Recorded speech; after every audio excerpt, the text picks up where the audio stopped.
Yeah, just always the clap now. Yeah, but yeah, I don't remember who it was. You want to talk just so I can get the levels right before Yeah, we start? 1 2 1 2. Testing, Testing, 1 2 testing, 1 1 2. 2 1 2. That looks pretty good. And I Okay. can be quiet on my end because I know I Yeah. get loud. All right. So, yep.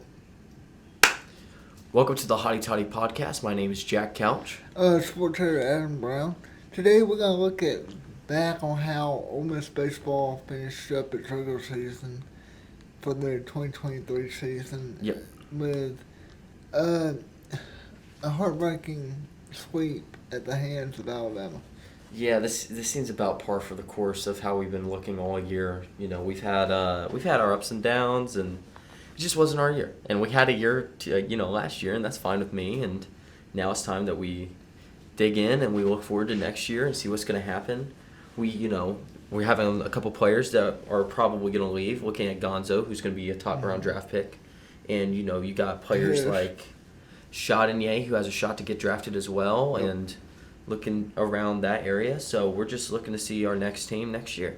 And then going off of that, you gotta look at the number of players who were named to the All SEC Baseball Second Team on Monday, and that was Kemp Alderman, Jacob Gonzalez, and Calvin Harris. Yep, Calvin Harris, and all of them had great years, and to make second team with how bad of a schedule we had, it was just really impressive for us.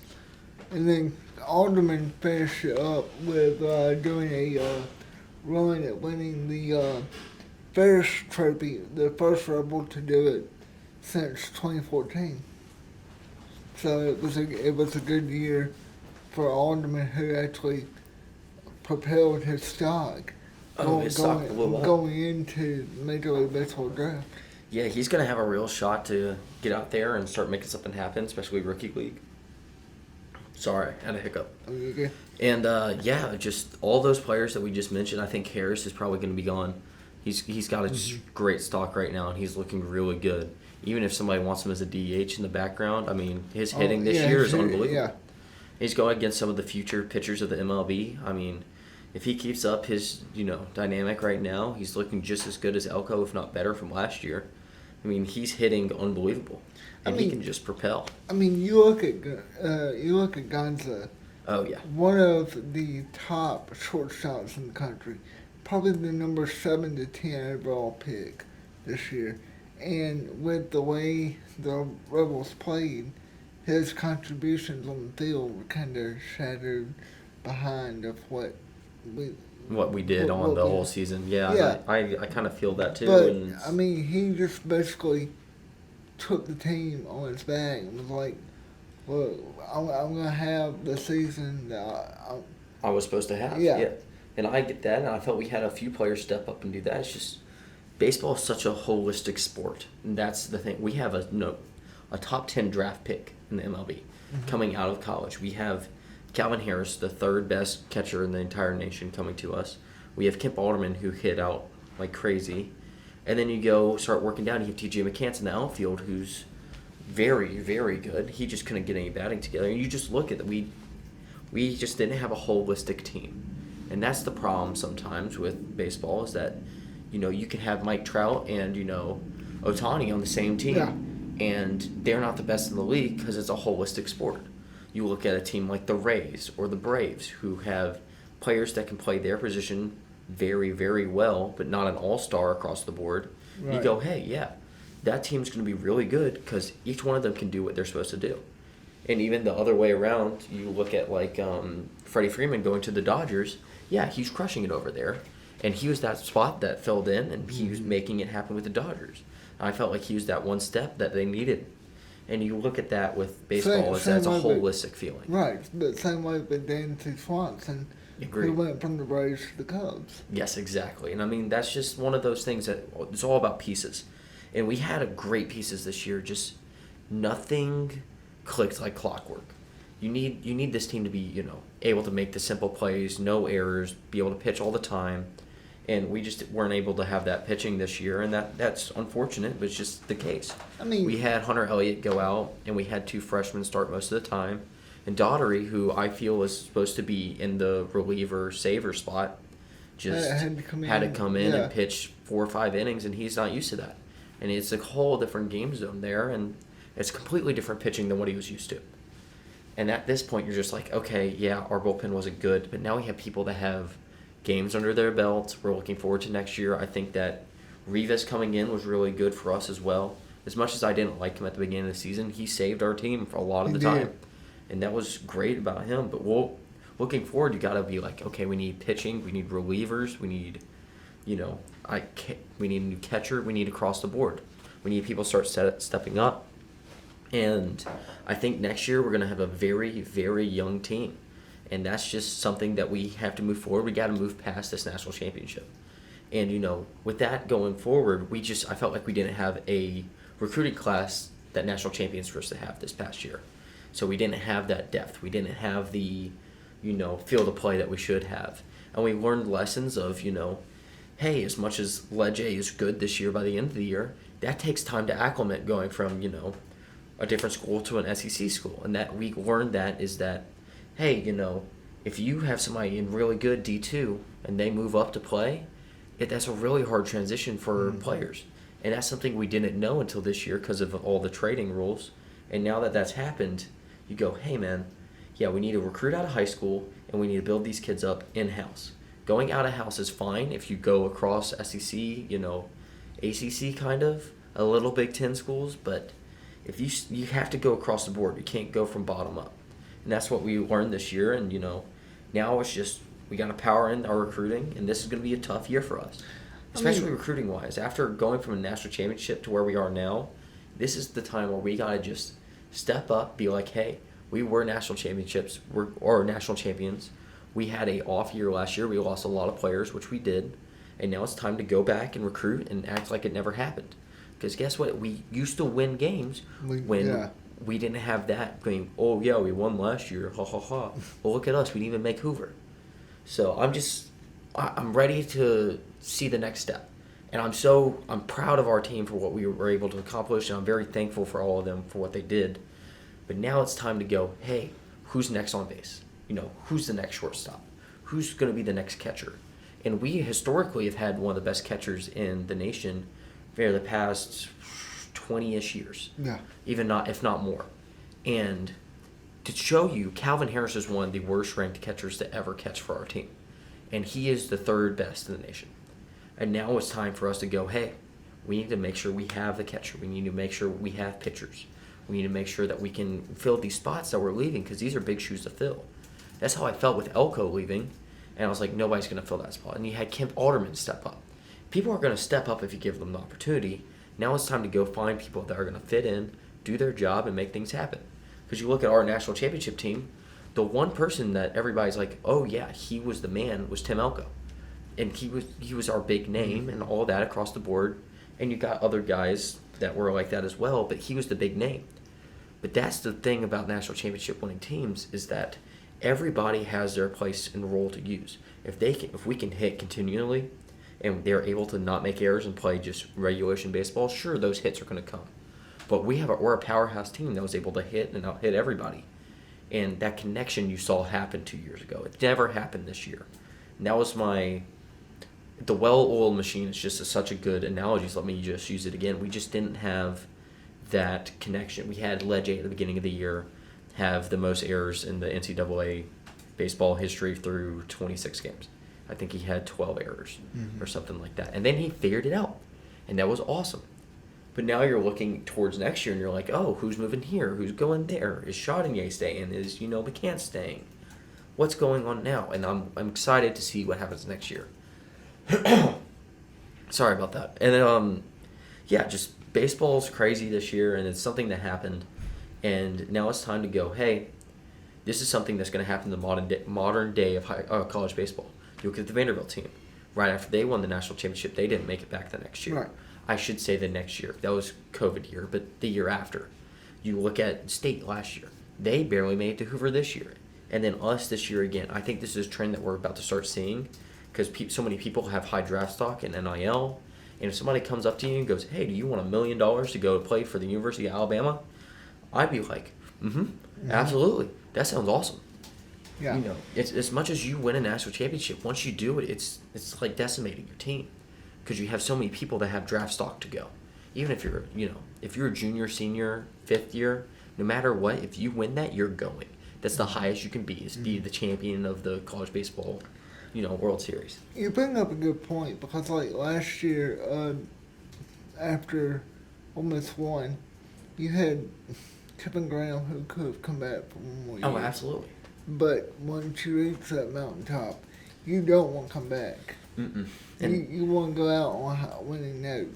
Yeah. So losing Hunter like we did the first game against Delaware, they haven't come back for one game against LSU, 50 pitches, 49 to be exact. And just, I don't know, just like, if Hunter wouldn't get hurt, how many games do you see this team possibly winning? I think if adding on to the 6 that we won. If I went back, I think we'd flip. I'm thinking through. I'm thinking 4 or 5. I was about to say 6, so we'd end up, we'd have 12, 11, 10 wins. Yeah. I think that's very fair, and that just shows you the difference that we could have made with a pitcher who's been in that situation, able to make things happen like he has. It's just something that's, step up and you do it. And it's something that we were missing this year. We didn't have that, hey, we're going to have this guy. He's our stud. He's going to go out there and pitch. He's not our, it's just a terrible situation. Yeah. He's no, oh gosh, Strider's on the Braves. It's going to kill me. Yeah. He's killing it on the Braves. Strider. I was trying to think who it was. But yeah, he's going out there and you go, oh, he's up? Oh, we're in trouble. Yeah. I'm taking that over every day of the week. Or I'm taking that under every day of the week. He's going to strike out at least 6 people, and, we didn't have that guy. And most of the time we do have a guy like that. You think back to Derek Diamond. Even though he didn't perform to the level that we wish he did, he was at the level where he came up. He was so highly rated that people would be like, oh, man, Derek Diamond's up. I got to lock in and make sure something happens. And then when you get that, they're able to, you have those mistakes, and you have that. And the well-oiled machine comes back in, and they're going to back you up 100%. And I thought our fielding would be better this year, and it just wasn't as good as I thought it was going to be. No, and the ones that you thought would not have errors had errors. Exactly. And I shot it, and then, you go back to, Chardonnay hitting. Chardonnay was killing it when we won the national championship. I mean, crushing the ball. He was never the guy to hit it, a home run. No. That's not him. He's a guy, put a little looper in play, get the first base, and I can run that clock out. I can steal home, That's something that happens. And this year, he couldn't get it over anybody's head. He's grinding double play after double play after double play. He almost beat the record of the SEC for double plays in the season. I mean, he just was really hurting us as a team batting, and you go across the board. I'm sorry to pick on Chardonnay, but you just go across the board and you have players like that. Like TJ wasn't able to make anything happen until the end of the year. And right. TJ was one of those guys who's just, his strike zone was bigger than it was supposed to be, and he's reaching for things he's not going to hit. And he's going, those sinkers he's trying to hit. Maybe that's the ball he likes, but that one that's 15 feet over to the right, he's still swinging at. I'm like, dude, you gotta take a break and wait for your pitch. And that's the whole saying in baseball is, it's not everything's going to come your way. If you strike out looking sometimes, that's fine. You have to wait for your pitch to make something happen. Yeah. And I felt just that we're forcing it, and everybody was like, I didn't get to carry the team on my back. And it didn't feel the teamwork. I felt like it was a group of guys out there individually trying to win the game, instead of a group of guys out there collectively trying to win a game. It's not that we're fighting against each other. It just felt like somebody else was trying to make it happen, and it wasn't their spot to make it happen. I mean, and that might not be true. It's just the way I see it. I'm with you 100% with that. It's one of those situations on the mound, though. You look back, we had a couple of freshmen, Sonia, and people that you're like, okay, next year they take that step. Oh yeah. And you might have a deeper rotation than what you were able to have this year. Health-wise, that's what we got to worry about. Yeah, and I agree with that. And that's they need to make that step, and we need to bring in new blood and have them come in and see what they can do, and we're going to have freshman pitchers next year too. Mm-hmm. And that's just how this is going to work. And we need a really good reliever, and we need somebody that we can bring in the 7th, 8th, 9th inning and just be like, you need 9 strikes. It's an easy 9-strike game. That's all it is for you. I don't care what the score says. I don't care what's happening around you. If you can throw, 9 outs. I said strikes. 9 outs. You throw 9 outs. I'll be completely fine with that. And we just need somebody to do that, and we haven't had that in the past 2 years. And somebody's going to come in and be like, this is it. This is what I'm doing. I'm going to crush this.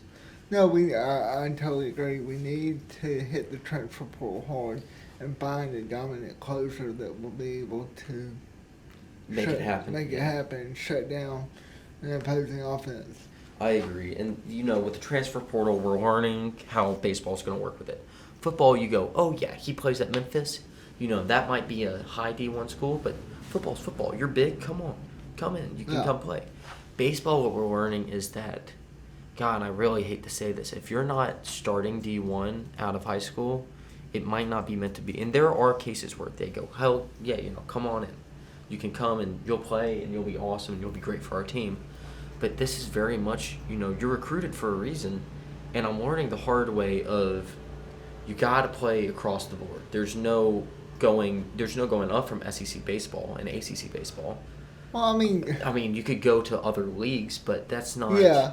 You can't go from a D3 school to a D1 school. No. That's what I'm saying, and then that gets difficult. The ones like you take Bo Gatlin, you take other people who've gone to like Pearl River, Northwest, ICC that come in. Agreed. After 2 years, they're ready. They're ready to go. I think I'm looking at more at D3 schools, D2 schools who are true D2, D3. Not like a JUCO or those people are getting lived and bred to go and play baseball at our level. And that's a different story, but you got to think of transfer portal as, hey, we're bidding on people now. This is NIL. This is how this works now. Right. We're bidding. That's how this is. It doesn't matter if you're like, oh, yeah, I want this to be the case or this to be the case. No, this is a money game now, and now we're going to have to spend money to make money. It's very simple how this works. And you go, hey, Alabama, you just lost your entire coaching staff because you gambled. Do any of y'all want to come play for University of Mississippi, the national championship winners 2 years ago, and make something happen? Or you look at LSU. They have a shortstop who's going to play outfield next year. They're the third-string shortstop. Yeah. And it was a freshman this year, and he was one of the highest recruited people. You go, hey, if Gonzo's not coming back, we have, hey, our shortstop this year just went 7th in to the MLB. Do you want to come play for the University of Mississippi? Mm-hmm. And I'm going to pay you X amount of money, and I'd love for you to come. And then now we just start, it's all about recruiting to high school as well. You just got to go, hey man, we might not be offering you as much money as X school, LSU, Georgia. But if you're good enough to get here and play here, you're playing in the next level. And that's something that happens. And you go, yes, you might not be good enough to go now. We only increase people's draft stock. You look at Calvin Harris, who's the third catcher coming out of his draft class, and he comes in and starts behind until the year that he actually starts at his position, and he's looking to go in the draft. And you go, hey man, if you want to make it to the next level, you come to the Ole Miss because we can train people that are going to make it. I mean, you go back through Mike's 23 years here. Yeah. The players who come through the program and the number of players that we have in the Major League Baseball farm system, even in the Major Leagues, it's a tremendous amount of players. You look at people come through that just make it, and they're going to do something, and you realize, and that's such a hard step. What people don't realize is it's a hard step to go not from high school to MLB, from college to MLB. That's a big step. And that's something that not many people get to do, and you choose, hey, I might not be able to make it yet. Let me go and improve my skills and say, hey, this is my resume. Let me go in. And you look at guys like Tim Elko right now, who's in AA, and he's a rookie. And he's not a rookie ball. He's not in single A. He's in AA ball right now. And he's looking to move to AAA. He's killing it. And you go, hey, we won a national championship. Now it's time where we're going to improve you as a player, and we're going to move forward. And that's something that we're going to do this next year, and I think that we're going to give a lot of money to our team from NIL. I don't know the exact numbers, but that's just one of those things that I know it's gonna happen. This is how it works now, and you're gonna either get scholarship or NIL, and we're gonna make one of the best teams ever. And with everybody moving out, we're gonna have a young, good team. It's one of those situations that we touched on a little bit ago. Yep. But the amount of players who can go to a JUCO and Yep. play every day builds that same rapport that a player who steps in, plays every day, at SEC level gets the exposure of. Oh, completely agree. And I think it's just going to be that's where we're going to be looking. And I'm just saying across the board where I think that we're going to be looking at a lot is going to be high school more than a JUCO. But I think JUCO is going to be one of those places that we're going to pull a lot of guys from. Mm-hmm. And I'm not that versed in how JUCO is and who's good there and their ball game, but those guys are learning, living, breathing baseball. Yeah. And that's something that we need here for our team this next year. And, we're going to have young blood come in, and we're going to make this happen. We have a lot of spaces to fill, and we got a lot of time to, make something happen. So this summer, you have summer ball, and you're going to watch that, and you go, hey, man, come on. Or, hey, LSU, or, X player, come on, you're one of the top teams in the nation. Let's go back, and we're going to be top team in the nation next year. Oh. And we always have a good recruiting class. I think this year Mike Bianco's been like, oh, crap. I didn't do as well recruiting because I was living in the moment and having a national championship victory. And I don't know what happened this year. I just felt like he didn't live up that we're national champions enough to boost our program to the next level. I felt that it was more of a struggle of, hey, we're national champions. People are coming into our house and we're the national championship every game. And we just weren't prepared for that. And I think now Mike Bianco's being like, okay, I see what's wrong. I see how this NIL is working. He's putting he's putting it all together. I think this next year he's going to very much succeed in how he's recruiting because the game changed. Mike Bianco was one of the best is one of the best recruiters in college baseball history, if not the best. But the rules changed, and he had a national championship. And on top of all of that, he had half of his team leave from under him in a heartbeat. Mm-hmm. That's something that it's hard for anybody to get over, but especially now with NIL, I think he had this year. He figured it out. We have a national championship to sell, and we have a lot of, stuff to help us work on. And I think it all clicked for him by the end of the season. Mm-hmm. I think he's very much going to be after it all this offseason. I think we're going to come back with one of the best recruiting classes Ole Miss has ever had. There's not a doubt in my mind. I will say right now, I think that we'll have the number one draft and transfer portal class going into next year. And that's not, I'm not, you can quote me on this in, a year or two, just be like, I think this is going to be great. And next year we might be a little bit better. The thing is, we're going to have a young team next year, and that's just how it's going to be. And I know that. I'm prepared for that. The year after, I think that we're going to be back to the level that we were. And we're just going to have a rebuilding year. Mm-hmm. As you know, that kind of happens. You look at the Jets this year. Jets have 1 year. They're going to figure that out. And then after that, Jets are gone. Mm-hmm. So now you're like, okay, this is our 1 year. And then we're going to be ready to rock. Anyway, for my monologue on college baseball. Oh, you're good. Now let's switch gears a little bit. Softball ended its season this past weekend. Getting to their third straight regional finals up under Coach Jamie Churchill as they went out to Salt Lake and got beat twice by Utah on Saturday, 7-1, Sunday 4-1, but beat Baylor twice. And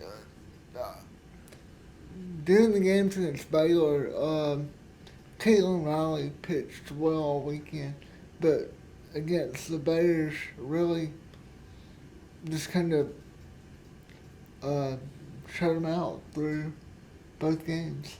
Yeah, that's something great for us in softball, and we're looking forward to the next season and everybody that's coming back, and we don't have too many people leaving. It's going to be just a good season next year. I'm very excited about it. Yeah, that's going to be one of the things that just with what's coming up in softball, getting a new stadium in about a year or two. It's going to be really nice to see how they do. It's gonna be awesome. And now it's just time for us to step up in softball, and that new stadium's coming along, and it's gonna be great. And I'm excited for them. And to switch gears, we have a little bit of not PGA, women's golf. Yeah, women's golf finished its time up this season and finished 5th. Yep.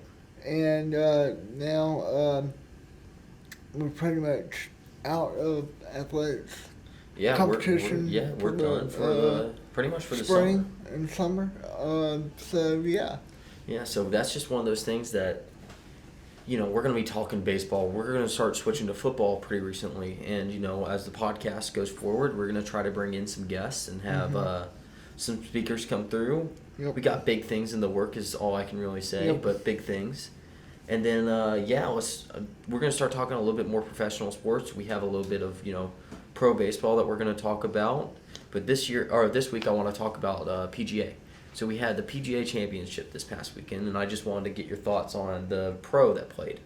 So the pro, if you didn't know, he was at one of the local courses. This was his 4th year, or this is his 5th time being able to go and play. And he, essentially some background, he was charging $125 an hour to coach golf. And he got invited back. And on the 4th day, he was 3 over and got to play with Rory McIlroy, the number 3 men's golfer in the world. Mm-hmm. So he's super excited about that. Playing very good. He's even pretty much through until he gets to 15. The 15's a little dinky par 3. They were at Sawgrass, weren't they? Yeah. I think they were. I don't know if I remember that right. They're either I think they're at Sawgrass. So he goes in, and the 15 is a par 3, and he holes and ones it. I mean, if that's not great enough, he goes in, he holes and ones, couldn't believe it. Rory's going crazy. The crowd's going crazy. And you go forward and you think, okay, so now let's talk about what's next after this. And he's like, all I can think about is, well, what do I do now? I hit a hole in one. There's nothing else I can really do. And he keeps playing, and he was able to get to even on the entire weekend. Oh, wow. And he, essentially from there, he got even, which means that he came in 21st.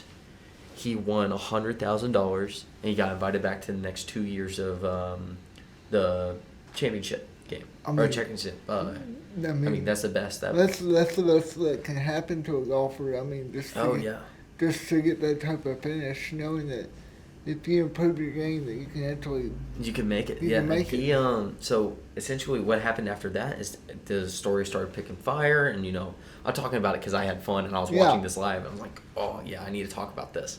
And he comes over and he's like, yeah, so I've been invited. Oh, he had an interview 2 days ago, which I think is hilarious having it after. So no, he had it on Monday. Excuse me. So on Monday, he had an interview, and he goes, yeah, so I've been invited to the next 4 events in the PGA. So he's invited. He's going to be able to go, and he's in talks with Wilson and Nike and Adidas about having sponsorships. Yeah. And he might be able to do the most unconventional thing and go pro later in the year. Oh, wow. Or after so many years of golf, he's going to be able to make it. And he's talking about, after that happened, after I finished this, I woke up the next morning, and I was like, something's changed. Something's very different. And he went from, not making the cut 4 times to making the cut, and then almost, beating out some of the top players in the world. Right. And I think he's just at the point where people are really looking at him. He's in the spotlight. And this is something that's great about, ESPN, is that they need a story. And this is a story that they had because everybody knew Koepka was going to win going in. I mean, unless he really was in trouble, he's still one of the best players in the world. And he was crushing it all weekend. So this is a story that came out. And I mean, I am so excited for this guy. He's able to just make it happen, and it's going to be awesome. So it's really one of the cool things that happened this past weekend in sports. That sounds like really fun because that's what a athlete dreams about is getting to be at that professional level and knowing that you're doing what you grew up as a kid wanting to do and getting paid for it. Yeah, exactly. And there's nothing better. There's no better feeling, especially I think hitting a hole in one in a PGA tournament. I think that's pretty stellar. So yeah, but I think that's really all that we had for the week. Maybe one more thing. Well, one more thing. I just want to get your thoughts on the whole LeBron James situation. As after they get beat on Tuesday night, he told reporters that might be it. He wasn't 100% sure if it's going to come back for one more year. Yeah, Aaron Rodgers, Aaron Rodgers, LeBron James. I think that's it with him on the Lakers. I think that he's going to go, okay, my time to go and dominate another program, and hopefully he just comes to the Hawks and we just start crushing. Or he goes to the Mavericks, or, he's going to switch teams. That's why I think he's trying to say, he's still got that fight in him. Oh, he does. And he fought, he almost fought two people over the last night's win. How about scoring 31 in the first half last night? No. 36 in the first half last night, and only scoring 3 in the second. Yeah. That's tough. Yeah. And they just came back. The Nuggets just came back, and they were just dominant. They just really. Yeah. And that's the whole thing. Basketball's one of those things where you need the full team. You need people that are going to be able to pass around, and just they felt like Denver was more of a collective team. In the first half, they just didn't play their hearts. But now, how about this? For the first time in NBA history, we're up for a double sweep in the semifinals. Oh yeah. And I have been cheering for the Celtics, and I am not a Celtics fan. One of my really good friends are, and he's like, we're cheering for the Celtics. The Celtics beat the Hawks, and now I'm like, of course I'm going to cheer for a team that's about to get swept. But do you think history could be made this week, and they come back after being 3-0? Well. Or you think it goes to Celtics in 7? And you're gonna think I'm crazy, but I'm a Red Sox fan. Yeah. So so being down 3-0, to me, it's nothing much. But it's never been happened. It's 0 in 149 series. Yes, that's what they said in baseball too. But look back at 04. Yeah, I know, and I'm excited to see what happens tonight. So tonight's the game 4. It's in Miami, correct. But TV ratings, who would you rather say? Oh God, I really want the Celtics to keep winning. That's all I want, and I think that the TV ratings would go nuts. That's why I really thought that the Lakers were gonna win last night. But oh yeah, because last night I was like, oh, this is just NBA writing for it, To have that joke in there, I was like, oh yeah, LeBron James. Both teams are going to go 3-0. The Celtics are going to get swept, and LeBron James is going to bring it all the way back, solidifying him as, again, the best basketball player of all time. And I'm like, of course, this makes sense. But it's just so... But, for basketball to be, 3-0, one team gets swept last night, the other team probably will tonight. Yeah. But... just a storybook ending would be you have this one goes 7. Yeah, this one goes all the way to 7. It would be awesome, and that would it'd be one of the highest rated games ever. And I also think that they're gearing up because then you had the Nuggets the first time ever in the finals, and then you can have the underdog of Miami Heat going in, and they're gonna be able to make something happen, and that's just something I'm excited for. But at the same time, I think if Miami wins Game 4. Yeah. And closes out, Miami wins the whole thing. Oh, I disagree. I think that the Nuggets would win. I think I know Miami's hot right now. I'm telling you right now. Yeah. I think that, quote me, if it goes 4-0, I think that the Nuggets are going to take it in 5. Easy. That's easy money right there. I'm telling you. If that happens, I'm taking the over on every game. I'm telling you right now, that's going to be where the real money is going to be put on. Yeah. The over is going to be insane. And you go, okay, let's put 224, easy, 224 over. It's going to be nuts, and that's what people are really hoping for. You read around and be like, oh, what's going on in sports? Everybody's like, yeah, this could be the most highest scoring series ever. In 6 or 4 or 3 or whatever amount of games, right. It'd just be one of the highest scoring teams because both of these teams are dominant. And the story, or the ending last night for the Denver, just coming back from just being decimated in the first, all the way back and being able to almost having to take it to overtime, and LeBron James is right under the bucket and just barely misses one. Mm-hmm. I mean, just a storybook ending, which is what it was last night. So I'm excited to see what happens, but we're so I'm really excited to see what happens. And you look at you look at the Celtics, and you look at Marcus Smart, and you look at Jason Tatum, and you look at Jaylen Brown. Yeah, Jaylen Brown, yeah. And you go, okay, so if they do lose, who are they getting rid of? Because they're on cap next year. They're on cap. But They're on cap, and you keep Marcus Smart. Yeah. And now Jason Tatum, and Jaylen Brown. I'm like, I think you keep Jaylen Brown. I think Jason Tatum. I think you have to. If Jaylen Brown's the one that get cut, I think for sure they take him back to. I think he goes to Atlanta. Jaylen Brown will go to Atlanta. I think Jason Tatum would go to. Give me a second. I gotta pull it. Basketball's not my sport. Is. I'm not gonna pull it. It's gonna crush me. Is Jersey Red gonna be a coach for Charlotte? Probably Charlotte. That's what I'm thinking. Jason Tatum would go to Charlotte. That's exactly what would happen. I think for sure. Yes, I do think that he'd be the coach for Charlotte. I think he'll, for sure. I mean, there's nowhere else really. I mean, you look around, you're like, okay, you could go to the, wherever, but that's the only spot that's open. Charlotte. I can't believe they pull Charlotte. God, that's gonna kill me. I'm gonna get eaten alive tomorrow. So who's your pick for the Stanley Cup? Oh man, you have to do me for the Stanley Cup. So here's the deal. I'm a Canes fan. I cheer for the Canes. Right. I like the Hurricanes. I grew up in Atlanta. Thrashers left. They are not my team anymore. So I'm like, okay, next closest. Sure, Canes. Canes are my team. Yeah, mine's the Predators.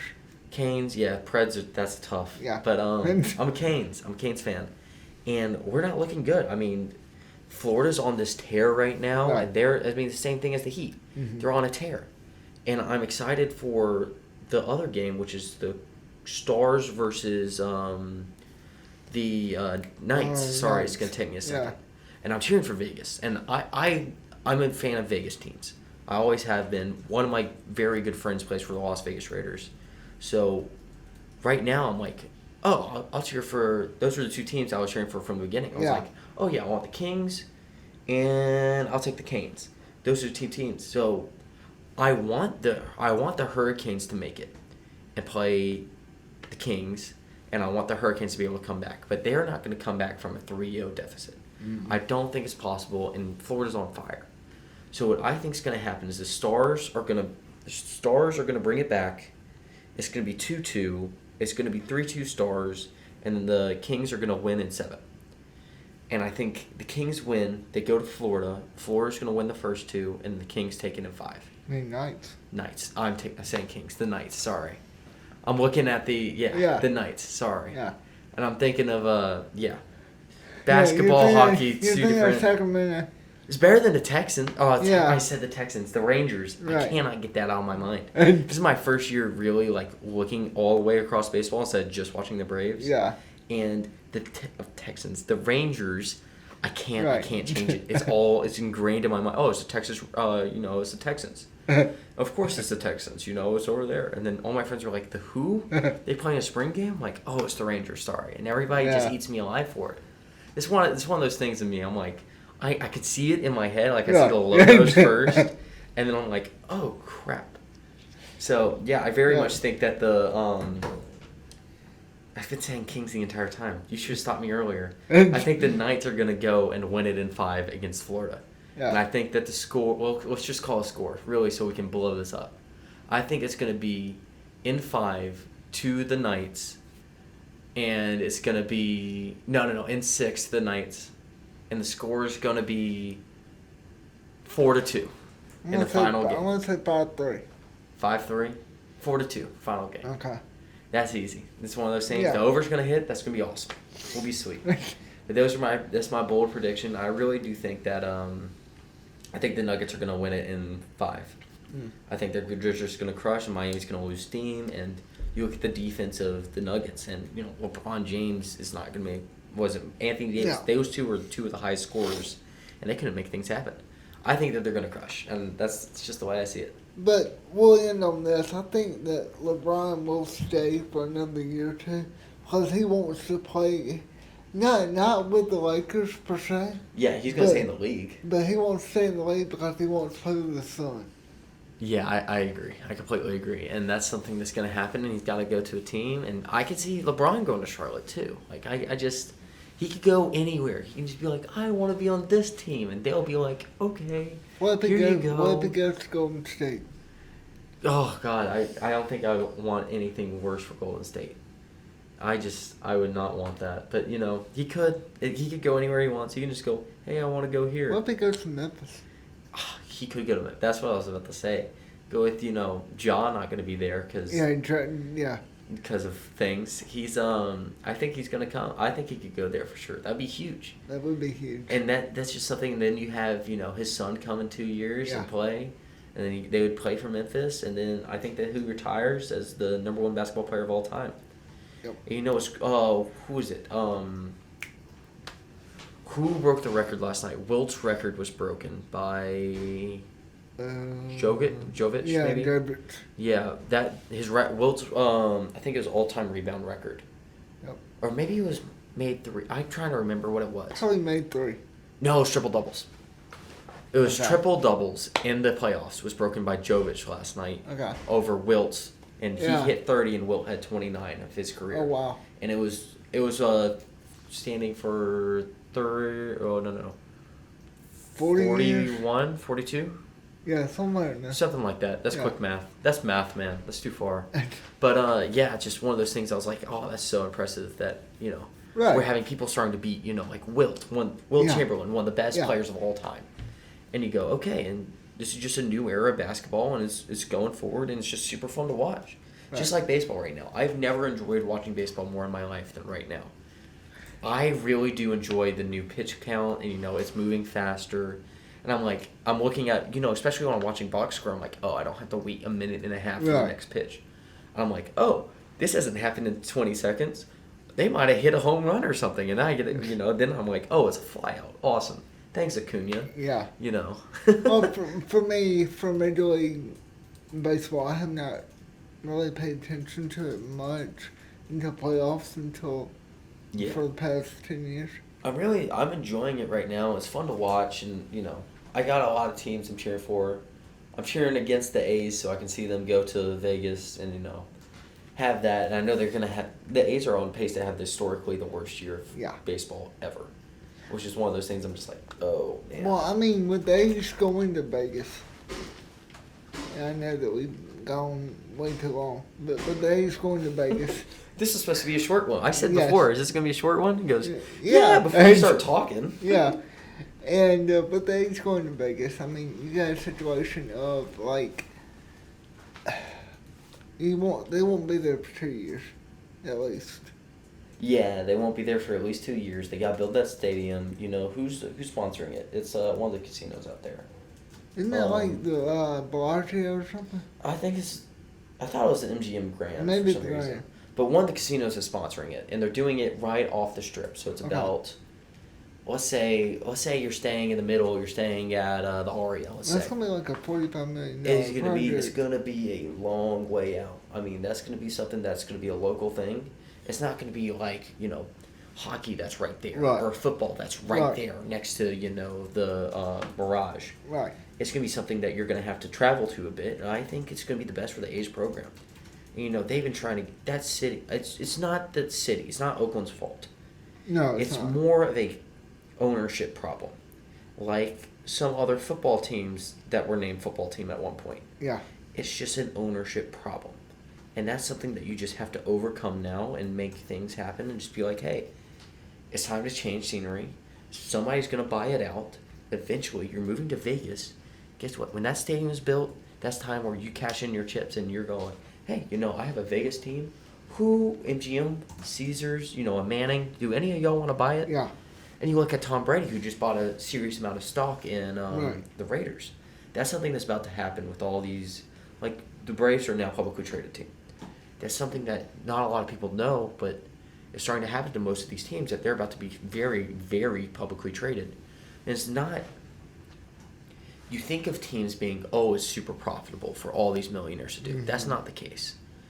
This is a investment to build up slowly over time, and the way that you make your money back is by getting a good team and selling off.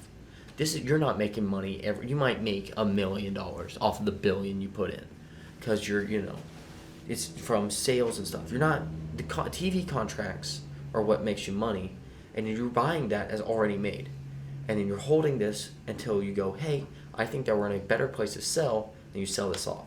So this investment program of people coming in and being good, I know I'm going way over. I'm really on a rant. But it's just one of those things that the A's are going to do, and it's going to be really good for them. And all these casinos are going to buy in, and you're going to have a section to be like, this is the BetMGM player section of, right. This is this quarter of the stadium. If you're a Caesars, go on the other side of the stadium. Yep. And that's how this is going to go. You have a FanDuel, club box. You're going to have all this, and that's how the stadium is going to be built, is that these casinos are going to be like, I want a fourth of it. Yeah. That's going to be mine. Only my players, only my betting are going to be allowed there. If you're staying at my hotel, I'm going to bust you out there personally. Okay. You get free, you can have drinks, food, and that's how they're going to make all this money. And that's what I'm really, it's very interesting to just see how this is all going to happen.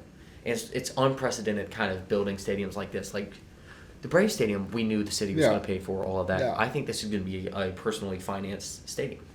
And that's what's going to be super neat. Well, I mean, more personally financed than anything that we've ever seen, I should say. Yes, you're still going to have a lot of help by everybody by the state, is what I'm trying to say. But I think it's going to be very personally financed stadium. It's going to be one of those situations, too, to where Vegas is actually a good hub for a sports team.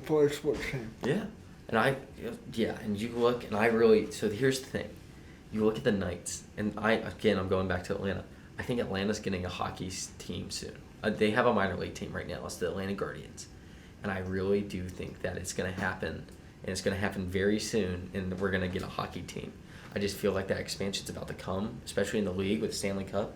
I just felt like it's gained so much momentum in the past couple of years, and that's the next thing that's going to happen. And I know I'm going over, so I'm going to start rushing my things in. But, yeah, so A's good, hockey team in Atlanta good. Baseball is going to be better next year, and, I'm excited to start talking about football soon. Yeah. Well, that's all the time that we have for today. Probably all the time you had to listen to us, too. But we appreciate you tuning in, and check back with us soon. Yep. Catch you later.